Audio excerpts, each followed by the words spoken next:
大家好，歡迎嚟到窩廉一嘅先。今日係2025年嘅8月14號啊。咁呢條係第一條片嚟嘅。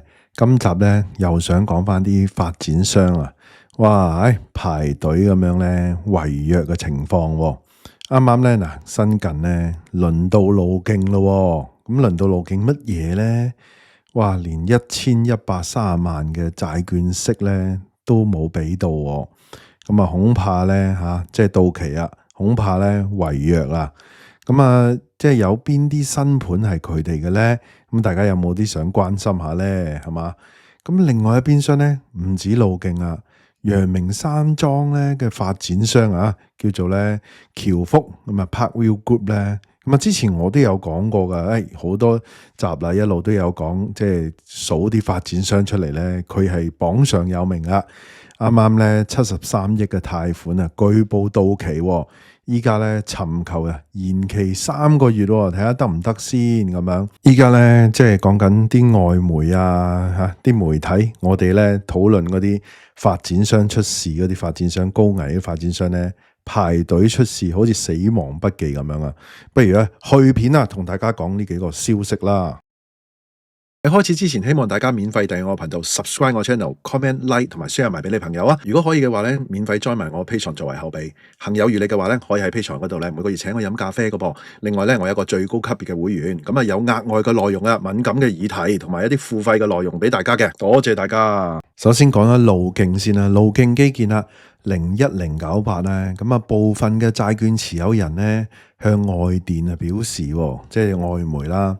咁喺周二咧8月12號啊，嗰個債券利息嘅支付寬限期屆滿咧，仍然未收到路徑啊支付該筆咧。其實咧咁大個發展商係嘛，即係雖然你話中小型，始終係發展商啊，上市公司講緊只係1130萬港元嗰個款項啊，呢個利息都未收到。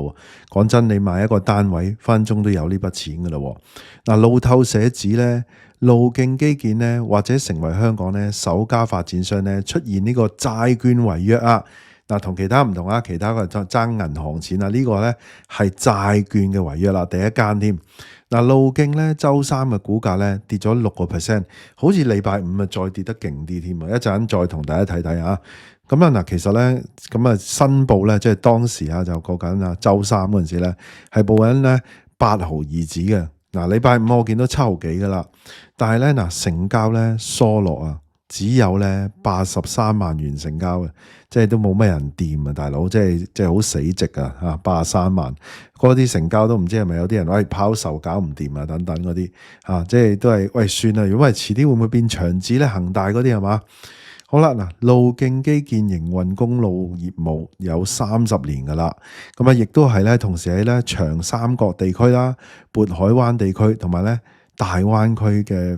即係都有發展物業嘅，咁啊當然啦，即係如果呢啲涉獵到大陸嗰啲，大家都知道內房排隊點啊。啱啱啊，之前我早2日啊，華南城都瀨嘢啦，係嘛，俾人申請呢個破產啊，係嘛。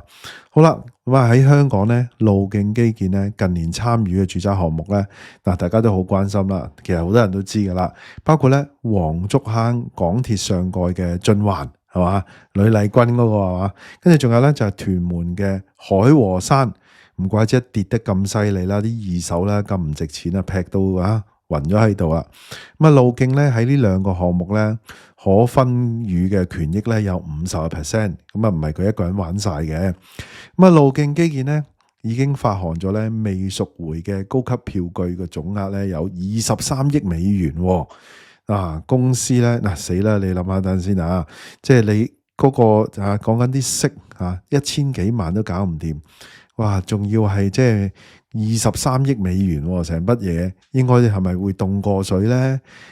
公司咧喺去年獲得咧延長呢個票據到期日嘅，但係咧到咗今年6月宣布咧，路徑咧再徵求多個票據持有人咧同意延期大概6個月，咁啊支付利息咁樣啦，希望咧再褪咁樣啦。依家個問題係咩咧？即係你還息唔還本都係一個方法啦，叫做一個展期啦。喂，大佬你本唔還，你都還住啲息先啦，係嘛？依家連咧息都還唔到喎，嗰個情情況咧令人憂慮啦。咁啊，不如聽下路徑點講啦，係嘛？呢個路徑咧就之前即係當時佢點講啊？即係講緊即係唔係依家最新嘅未有嘅消息。當時即係頭先講緊即係褪6個月嗰個啦。佢話咧，由於咧市場咧復甦嘅速度低於預期，所以咧我們咧就預計未來咧仍然咧將面臨嗰個償債同埋咧流動性嘅壓力嘅。尤其是咧我們仍然咧面臨咧多重挑戰。包括咧中國房地產市場持續低迷啦，境內流動性受限啦，同埋咧境內嘅流動性受限啊。啱啱咧我見到有一個新聞咧，大陸嗰度咧嗰個借款咧都係急跌啊，急跌得幾犀利。不過唔喺呢度講啦，即係另外講嗰個即係證明嗰個經濟咧死寂啊。好啦，繼續講翻路徑，佢之前點講啦？佢話將咧無法將現金匯出境外咧做償債添。唔好話路徑啦，其他好多嗰啲係嘛，即係嗰啲基金等等嗰啲啦，之前都有講過，啲片外媒都有爆過出嚟啦，啲基金都有講過啦，係嘛？嗱，佢話咧，以及咧香港房地產市場咧持續減價嘅情況，上述咧種種因素咧進一步影響咧佢哋嘅流動性嘅。咦，咁近排咪講話回暖，有啲人短炒又獲利啦，1、2宗咁樣係嘛？係咪即係有幫助到佢哋咧？似乎冇幫助喎。嗱，繼續講翻佢哋點睇啊？儘管咧，我們預計咧將有足夠嘅現金支付票據嘅2025年嘅現金利息。嗱，假設咧同徵求得以咧實施，即係佢哋之前徵求係延期嗰個。但係咧依家咧即係之前佢咁樣講啊，依家似乎佢唔夠現金俾嗰個利息添啦，已經係。但係咧對於咧佢哋支付嘅票據喺2026年現金利息之能力咧有重大嘅疑慮。都講到明噶啦。公司咧喺再上個禮拜58月8號嘅公佈咧，最終咧未獲得所有系列票據必須嘅同意，而且咧未能就得2029年7月到期，年利率咧5.2%嘅票據喺7月12號到期日支付利息，而咧票據咧設有30日嘅利息支付期限。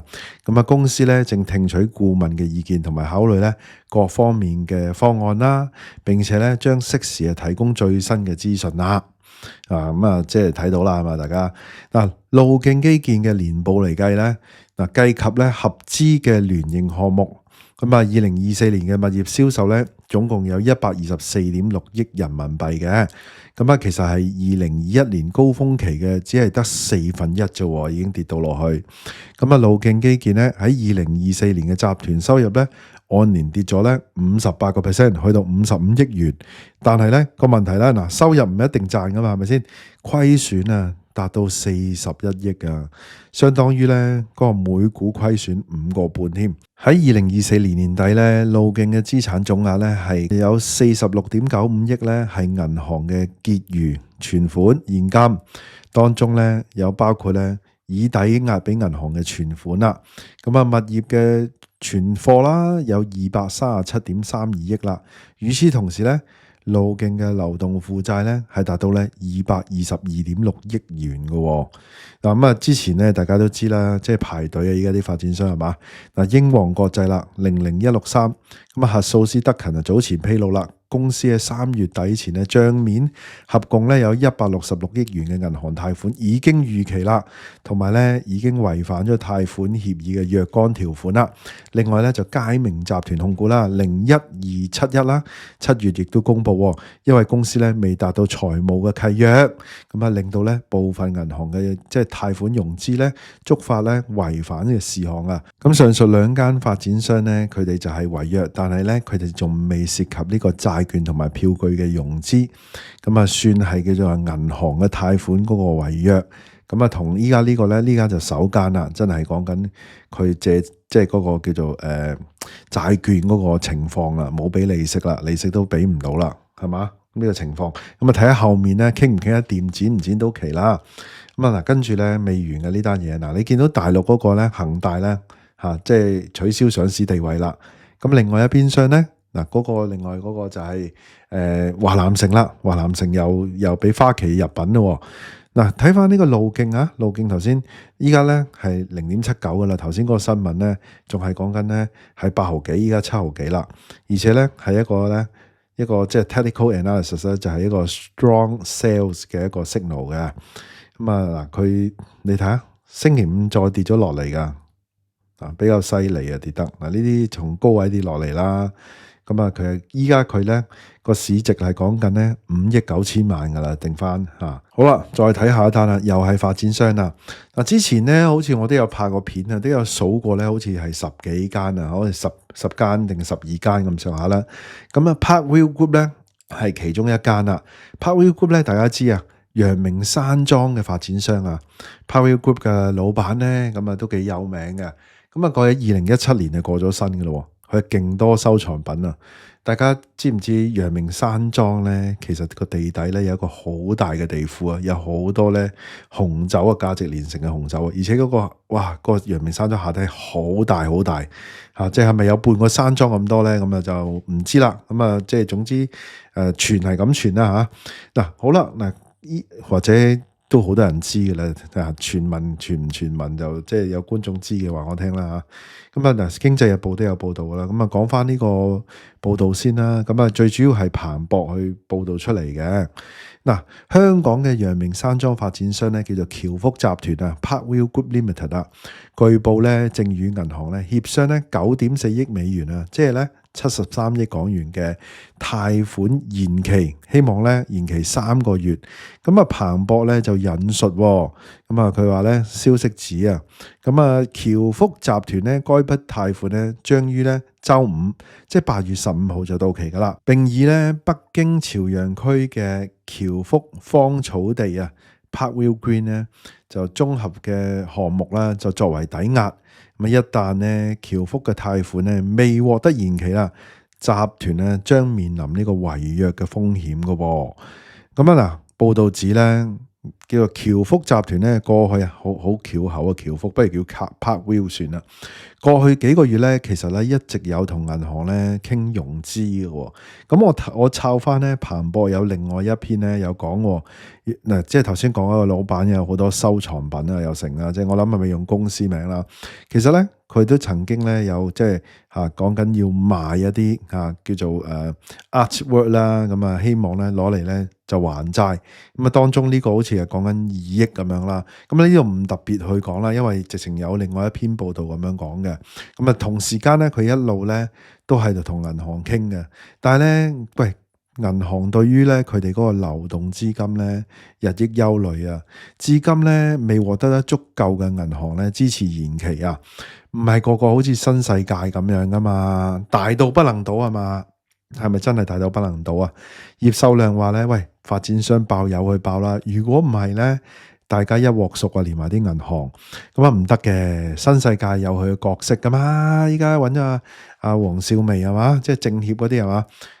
黃少薇入去啊，溫新世界啦。嗱，依家咧，哇，即係個北部都會區啦，又平俾佢啦，1000幾蚊啫喎，補地價係嘛，有佢嘅角色嘅。咁啊，夾埋華潤農地嗰啲，所以咧唔好就咁睇啦。你話咩周大福去收咗佢啊，成啊嗰樣嘢。嗱，我始終覺得咧有機會嘅，周大福有機會咧，最後係收咗新世界佢嘅，但係咧唔會係依家咯，係嘛？依家喂爭1000幾億喎。冇乜着數係嘛？我覺得咧做晒嗰啲嘢之後咧，全部嘢咧拆皮煎骨啲什麼債務重組晒，諸如此類搞掂晒之後咧，買翻佢個名，買翻佢個殼，就叫做咧喂，買翻阿爺份嘢翻嚟啦咁樣啦。我自己覺得係咁啦，所以依家咧應該唔會喐啊。佢同埋佢仲有角色噶嘛，北部都會區嗰啲搞嗰啲係嘛？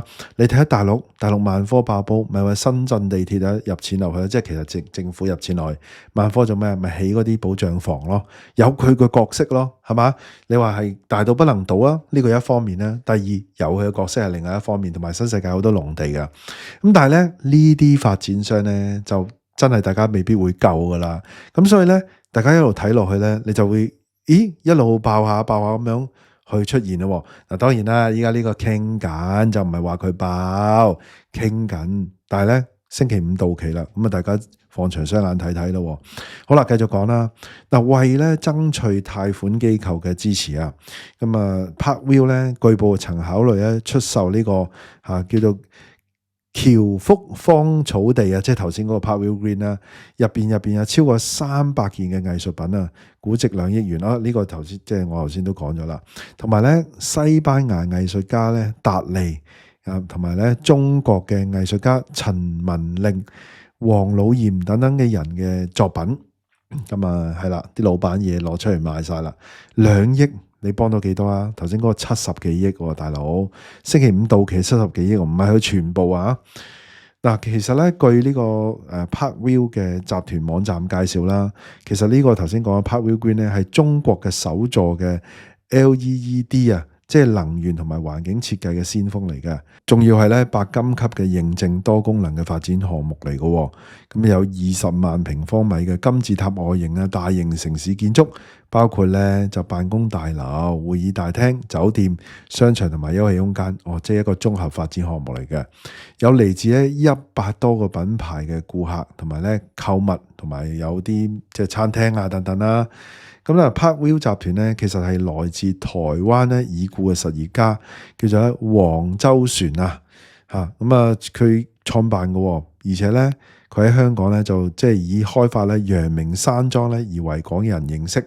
咁啊，台灣都有個陽明山莊係嘛，所以用翻呢啲台灣名喺香港開。咁啊嗱，除咗大中華區咧，其實 Parkville 喺日本嘅沖繩啊、二世古，以至喺法國咧都有發展物業嘅。不過香港呢度咧就頭痕啦。嗱，唔單止呢個啦，之前啱啱我有即係琴日報啊，即係接李嘉誠貨嗰個和富係嘛，啲外資都瀨嘢啦，即係啲商業房地產。但係呢啲咧發展商唔係淨係商業房地產喎，去搞住宅嘅。咁啊排隊爆煲啦，係嘛？咁啊香港嘅情況咧，真係嗰啲叫做咩咧？平行時空啊，係嘛 ？IPO 啊，成啊嗰樣嘢，咁啊呢啲嘢繼續爆。其實咧，我真係有諗緊，有得啲發展商爆會點樣咧？夾硬嚟又會點樣咧？夾硬嚟就話咩咧？就話會令到啲銀行又話即係攬炒啦，係嘛？夾硬嚟即係唔 call 或者點樣夾硬揼住佢。但係咧，你有去爆，係咪銀行就冇事咧？定係點樣咧？咁啊，真係值得咧令人探討喎。即係要多啲資料咧，先可以分析到咁樣嘅。咁啊，其實咧，似乎一路都會有呢啲咁嘅爆煲發生噶啦。好啦，今集內容差唔多啦，大家點睇咧？不妨喺下底留言啦。大家都聽到嚟呢度啦，希望大家 like 埋呢條片啦 ，share 埋俾朋友，記得未 subscribe 嘅要 subscribe 埋啊。可以嘅話，join埋我 Patreon啦。多謝收看，拜拜。